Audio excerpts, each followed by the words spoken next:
Hello guys, तो हमने LPP formulation को ऑलमोस्ट पूरा कंप्लीट कर लिया है। यहाँ पे मैंने कुछ क्वेश्चंस लिया है जिसे मैंने टाइप 3 का नाम दिया है। ये क्वेश्चंस थोड़े बहुत चैलेंजिंग है, तो हम इसे भी देखेंगे कि इसे किस तरीके से सॉल्व किया जा सकता है। ओके, तो हम स्टार्ट करते हैं। हर बार की तरह मैंने यहाँ पे भी ऑलरेडी टेबल बना दिया है, जहाँ पे कुछ एंट्रीज आएगी रो में और कुछ एंट्रीज आएगी कॉलम में। ये स्टोरी तो आपको पता ही है, जो कि बहुत पुरानी है, लेकिन मैं फिर से हर बार आपको याद दिला देता हूँ ताकि हमें प्रॉब्लम सॉल्व करने में कोई प्रॉब्लम ना हो। ये अकाउंट नहीं है, ये अवेलेबिलिटी, ये जो मैंने लिखा है ना ए और सी, ये अवेलेबिलिटी है। एक तरफ अगर जेड आएगा तो दूसरी तरफ या तो अवेलेबिलिटी आएगी या फिर कैपेसिटी आएगी। ओके, तो हम स्टार्ट करते हैं। Mister Lelan is considering to invest in two securities A and B. तो मुझे यहाँ पे एक चीज पता चल गई कि मुझे ए और बी ले लेना है। दो सिक्योरिटीज हो गई है। ओके, अब आगे क्या दिया है? Security A gives a return of 9%। अच्छा, and has a risk factor 5 on a scale of 0 to 10। मतलब अगर हम रिस्क की बात करें, अगर रिस्क को मेजर करें एक 0 से 10 के स्केल में, तो रिस्क हमें 5 मिल रहा है। ओके, किसके लिए? ए के लिए। Security A gives a return, तो मैं यहाँ पे रिटर्न लिख देता हूँ। रिटर्न कितना परसेंट? 9%। ए कितना दे रही है return? 9%। Has a risk factor, और इसमें रिस्क फैक्टर है तो मैं यहाँ पे लिख देता हूँ, रिस्क लिख देता हूँ, जो कि 5 है। बराबर। अब सिक्योरिटी बी की बात करते हैं। Security B gives return of 15%। तो यहाँ पे रिटर्न कितना मिल रहा है? हमें 15% मिल रहा है। But has a risk factor of 8। यहाँ पे रिस्क फैक्टर कितना दिया है? 8 दिया है। बराबर। और वही मतलब यहाँ पर भी 0 to 10 की स्केल पे अगर हम रिस्क को मेजर करें तो यहाँ पे रिस्क ज्यादा है और सिक्योरिटी ए में रिस्क कम है। Okay, total amount to be invested is rupees this much। amount invested तो मैं यहाँ पे लिख दे रहा हूँ अमाउंट, इन्वेस्टमेंट लिख देता हूँ, ए हटा देता हूँ, इन्वेस्टमेंट। ओके, टोटल इन्वेस्टमेंट कितना है? ए में कुछ इन्वेस्ट किया होगा, ए में कुछ इन्वेस्ट किया होगा, नहीं पता कितना किया है, नहीं पता। बी में कुछ किया है, नहीं पता। लेकिन यहाँ पे दिया है कि टोटल जब दोनों को हम मिलाएंगे तो टोटल इन्वेस्टमेंट कुछ होने वाली है। कितना? 5 के आगे 50, तो 5 लाख यहाँ पे, नॉट लाइक, 5 लाख यहाँ पर टोटल इन्वेस्टमेंट होने वाली है। ओके, टोटल मिनिमम रिटर्न, अब यहाँ पे मिनिमम वर्ड यूज किया, तो मिनिमम से आपको एक चीज समझ में आ गई होगी कि ऐसी साइन आने वाली है। और यहाँ पे टोटल रिटर्न, तो इन दोनों को अगर मिलाएंगे तो टोटल रिटर्न कितना दिया है? Return on the investment should be, investment पे कंफ्यूज ना होना है आपको। ओके, मैं आपको ये फिर से बता देता हूँ। Total minimum return should be, okay, 12%। बराबर। मैंने इसको खा गया है, ये बीच में जो वर्ड्स है मैंने इसको खा गया है। तो जो टोटल रिटर्न है, मैं मिनिमम को भी खा जाता हूँ। टोटल जो रिटर्न है वो कितना है? 12% है। तो दोनों का 12%। लेकिन लेकिन यहाँ पे कुछ वर्ड्स दिया है मिनिमम। अगर यहाँ पे मिनिमम दिया है तो ये मिनिमम है, तो मैं इसकी तरफ मुंह नहीं खोलूंगा। इस तरीके से मुझे कुछ लिखना है। Right, total minimum return, total minimum return, तो ये मिनिमम रिटर्न है, कम से कम, तो ये कम रिटर्न है। लेकिन आगे कुछ दिया, ये रिटर्न किसके ऊपर निकल रहा है? ये रिटर्न किसके ऊपर निकल रहा है? इन्वेस्टमेंट पे। तो मल्टीप्लाई बाय, मैं यहाँ पे इन्वेस्टमेंट लिखने वाला हूँ। तो मैं आपको इसका एक कॉन्सेप्ट यहाँ पे क्लियर कर देता हूँ। परसेंटेज, जहां तक परसेंटेज की बात आती है, तो अगर मैं ऐसे लिखूं 5% ऑफ 12, तो मुझे कैसा लिखना है? 5/100 इंटू 12। बराबर। इसी ऑफ का मतलब मल्टीप्लाई होता है। ओके, 2% ऑफ 10, तो मैं कैसे लिखूंगा बताओ? 2/100 ऑफ का मतलब होता है मल्टीप्लाई, 2/100 इंटू 10। अब उसी तरीके से अगर आप ऑफ भी यूज कर सकते हो और ऑन भी यूज कर सकते हो। ऑन और ऑफ दोनों का मतलब होता है मल्टीप्लाई इन मैथ्स की लैंग्वेज में। बराबर। तो वो डिपेंड करता है सेंटेंस पे कि कहाँ पे आपको ऑन डालना है और कहाँ आपको ऑफ डालना है। ओके, अब जैसे मैं इस क्वेश्चन को रीड करूं, total minimum return on investment, तो ऑब्वियसली यहाँ पे ऑन आने वाला है। तो रिटर्न कितना है, रिटर्न कितना है 12%, रिटर्न कितना है 12% ऑन इन्वेस्टमेंट, ऑन इन्वेस्टमेंट। तो मैं इसे लिखूंगा 12/100 इंटू इन्वेस्टमेंट कितना है 5 लाख, इन्वेस्टमेंट कितना है 5 लाख। ओके, कितने जीरो आते हैं यार 5 लाख में, मैंने 2 जीरो कम लिखा है। ओके, तो ये कुछ इस तरीके का होगा। तो 12% ऑन इन्वेस्टमेंट। तो आई होप कि आपको ये समझ में आ रहा है। तो ये हमें रिटर्न मिल गया है। अब आगे क्या बोला है, मैक्सिमम, देखो मैक्सिमम वर्ड यूज किया है, कंबाइंड रिस्क मतलब total risk should not be more than 6, मतलब टोटल रिस्क कितना है 6 है, लेकिन ये मैक्सिमम बोला है, मैक्सिमम मतलब यही बड़ा है, 6 ही बड़ा है, उसकी तरफ मुंह खोल दो। Maximum combined risk should not be more than 6, तो यहाँ पे should not be more than 6 का मतलब यही है कि 6 ही सबसे बड़ा है, इससे ज्यादा नहीं होना चाहिए। तो आई होप कि आपको ये समझ रहा है कि ये अवेलेबिलिटी है। अगर ये अवेलेबिलिटी है तो हमारा z इसी डायरेक्शन में आना चाहिए।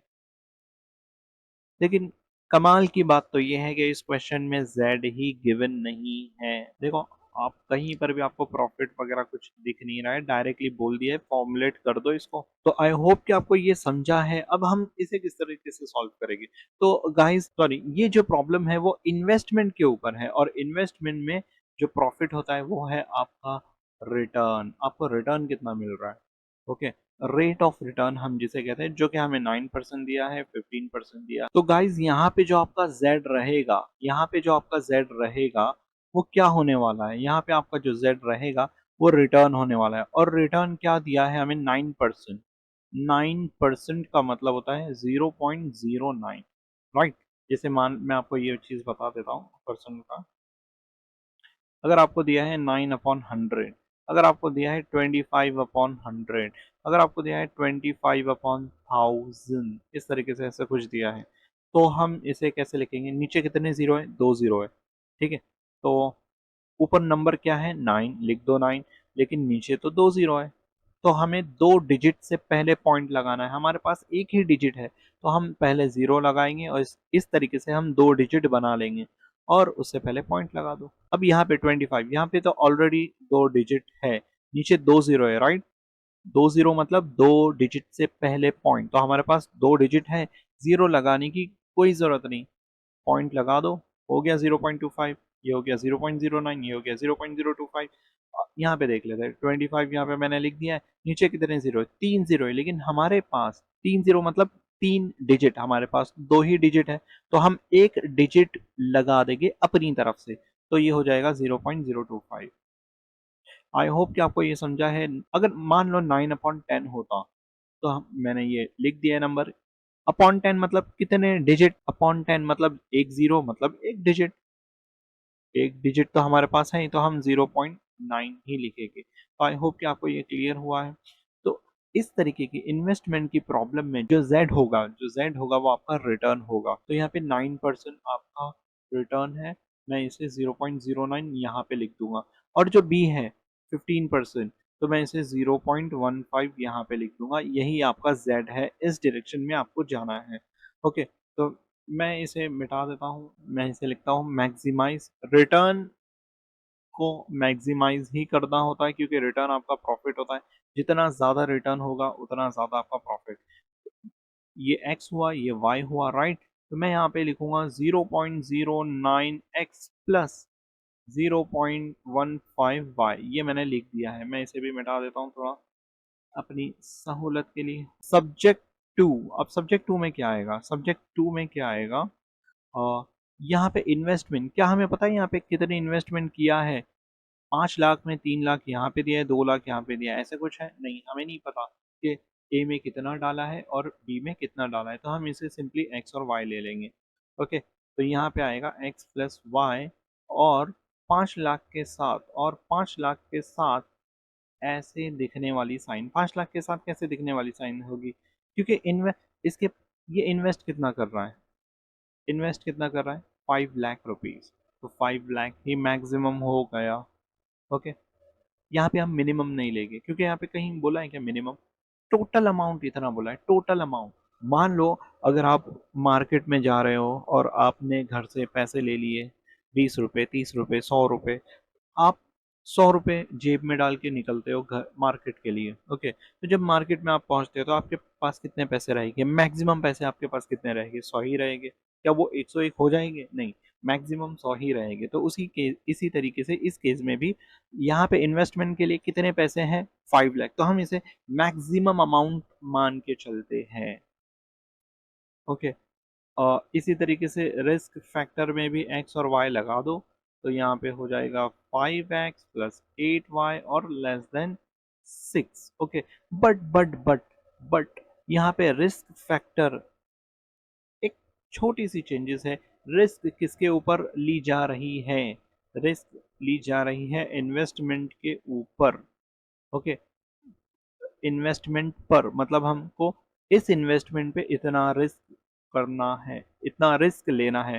तो मैं सिंपली यहाँ पे 6 से मल्टीप्लाई करूंगा हमारी इन्वेस्टमेंट को। तो यहाँ पे आपको ये जहन में रखना है कि जब भी इन्वेस्टमेंट की प्रॉब्लम आती है तो रिस्क जो होता है, टोटल रिस्क, उससे भी इन्वेस्टमेंट को मल्टीप्लाई करना होता है, और जो टोटल रिटर्न होता है उसमें भी इन्वेस्टमेंट को मल्टीप्लाई करना होता है। तो अगर मैं इसे मल्टीप्लाई करूँ तो 6 5 होता है 30। तो यहाँ पे आने वाला है 30, ये हो जाएगा 30, ये हो जाएगा 30 और 2 0 और 3 0। अब बारी आती है रिटर्न की। तो मैं इसे क्या लिखूँ? 9%? नहीं, मैं इसे लिखूंगा 0.09x, मैं इसे लिखूंगा 0.15y।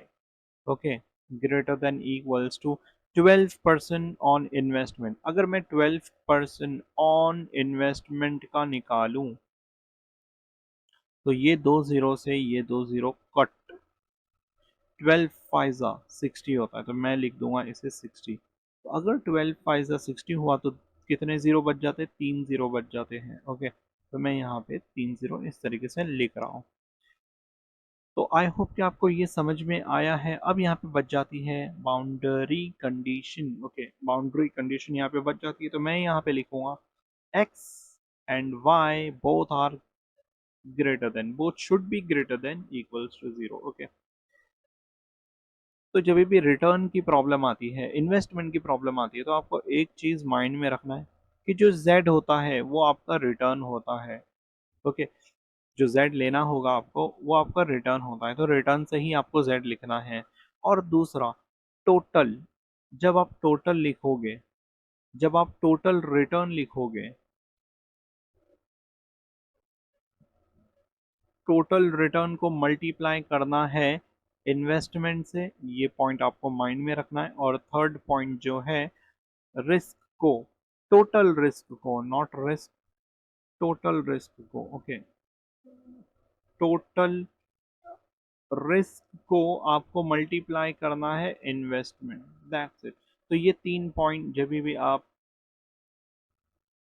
इन्वेस्टमेंट की प्रॉब्लम करिएगा, इस 3 पॉइंट को जरूर माइंड में रखना है आपको।